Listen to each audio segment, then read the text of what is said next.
नमस्कार बंधुरा आबार एकटी नतून पर्वे सानवी कुकिंग ब्लगे आपनादेर सबाइके स्वागत जानाई। आज आमी आपनादेर संगे एकटी एचोड़ेर काटलेट रेसिपि शेयर करब।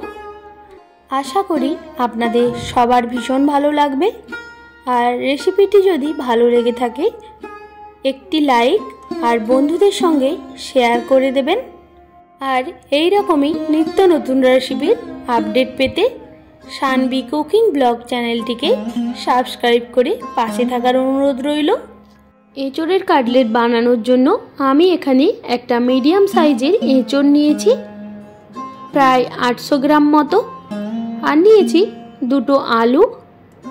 आपनारा एचोड़ेर परिमाण किंबा आलुर परिमाण कम बेशी करे नेबेन। एचोड़ेर खोसा छाड़िए बड़ बड़ टुकरो करे केटे नियेछि।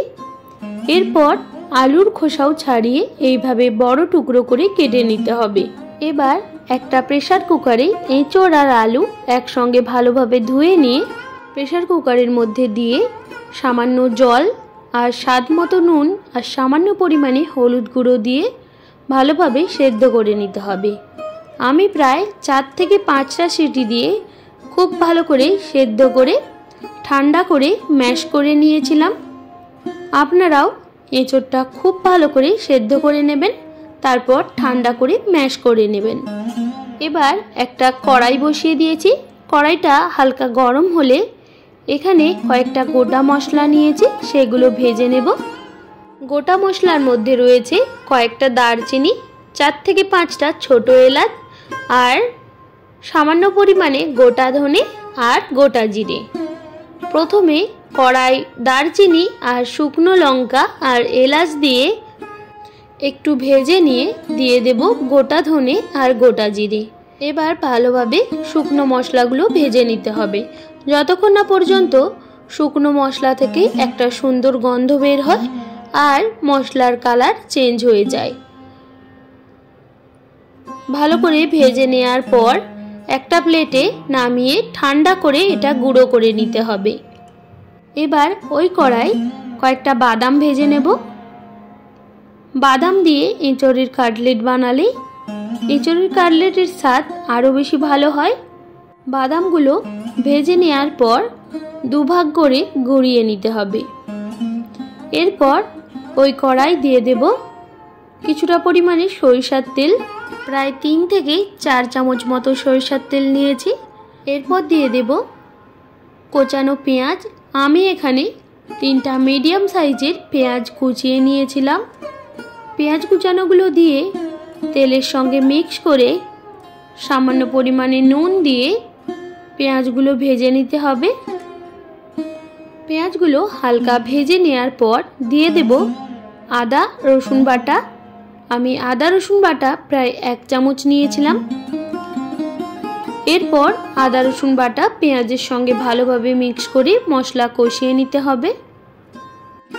তারপর দিয়ে দেব সামান্য পরিমাণে হলুদ গুঁড়ো আর লঙ্কার গুঁড়ো। ঝালের পরিমাণটা অবশ্যই আপনারা কম কিংবা বেশি করে নিতে পারেন। আর আপনারা চাইলে কাঁচা লঙ্কাও ইউজ করতে পারেন। ভালো করে মশলা কষিয়ে নেওয়ার পর ম্যাশ করে রাখা আলু আর এঁচোড় মশলার সঙ্গে দিয়ে ভালোভাবে মিক্স করে নিতে হবে।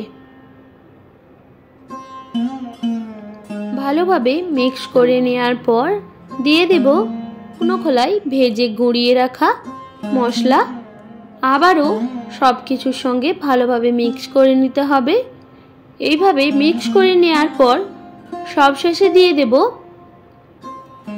ভেজে গুঁড়িয়ে রাখা বাদাম।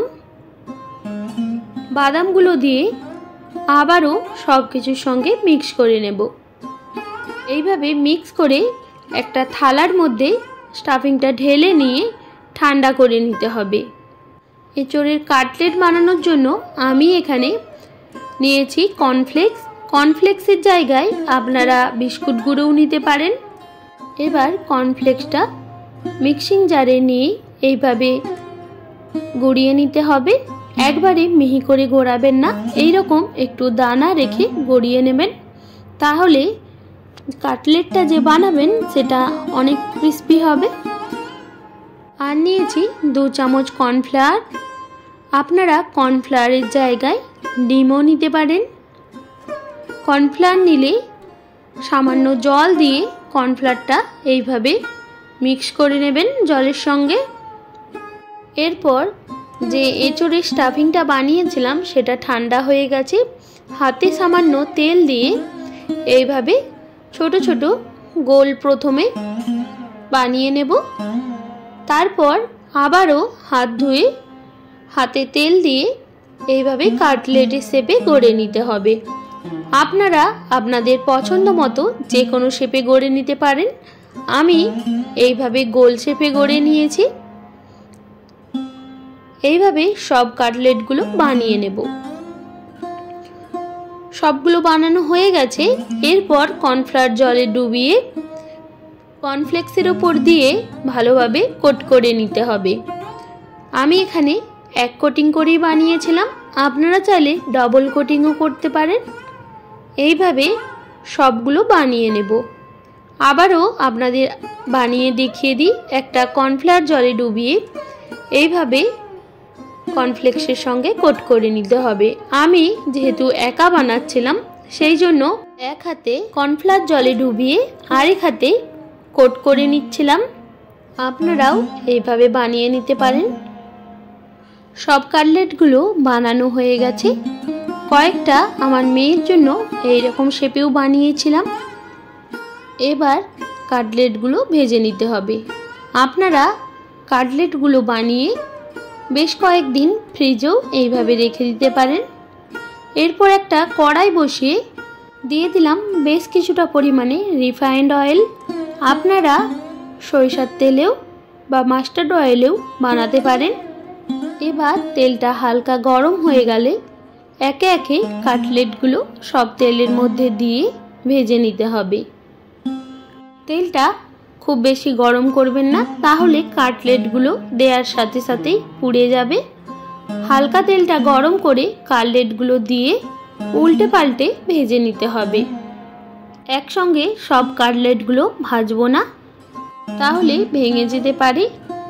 কয়েকটা করে কাটলেট দিয়ে ভালো করে ডুবো তেলে গ্যাসের ফ্লেমটা লো টু মিডিয়ামে রেখে কাটলেটগুলো ভেজে নিতে হবে। এইভাবে একবারে কাটলেট ভাজতে আমার 5 মিনিট মতো সময় লেগেছিল। প্রথমবারে কাটলেটগুলো ভাজা হয়ে গেছে, তুলে নিয়েছি। আবারও একবার আপনাদের দেখিয়ে দিই। এইভাবে আবারও কয়েকটা কাটলেট দিয়ে ডুবো তেলে গ্যাসের ফ্লেমটা লো টু মিডিয়ামে রেখে কাটলেটগুলো সব ভেজে নেব। এইভাবে উল্টে পাল্টে কাটলেটগুলো ভেজে নেবেন। আর খুব তাড়াতাড়ি কাটলেটগুলো উল্টাবেন না, তাহলে ভেঙে যাবে। কাটলেটগুলো ভাজা হয়ে গেছে, এবার তেল থেকে তুলে নিচ্ছি। এইভাবে তেলটা ঝরিয়ে নিয়ে তারপর তুলে নিতে হবে। এইভাবে আপনারা বাড়িতে অবশ্যই ট্রাই করবেন, ভীষণ সুন্দর হয় খেতে। আর আমার রেসিপিগুলি যদি আপনাদের ভালো লেগে থাকে একটি লাইক, কমেন্ট, শেয়ার অ্যান্ড আমার চ্যানেলটি সাবস্ক্রাইব করে আমার পাশে থাকার অনুরোধ রইল। আর বেল আইকনটাও অবশ্যই প্রেস করে দেবেন, যাতে নিত্য নতুন রান্নার ভিডিওগুলি আপনাদের কাছে পৌঁছে যায়। আর সবাই ভীষণ ভালো থাকবেন, সুস্থ থাকবেন। আপনাদের মহামূল্যবান সময় এতক্ষণ আমার সঙ্গে থাকার জন্য সবাইকে অনেক ধন্যবাদ। ফিরে আসছি আবার নতুন কোনো রেসিপি নিয়ে।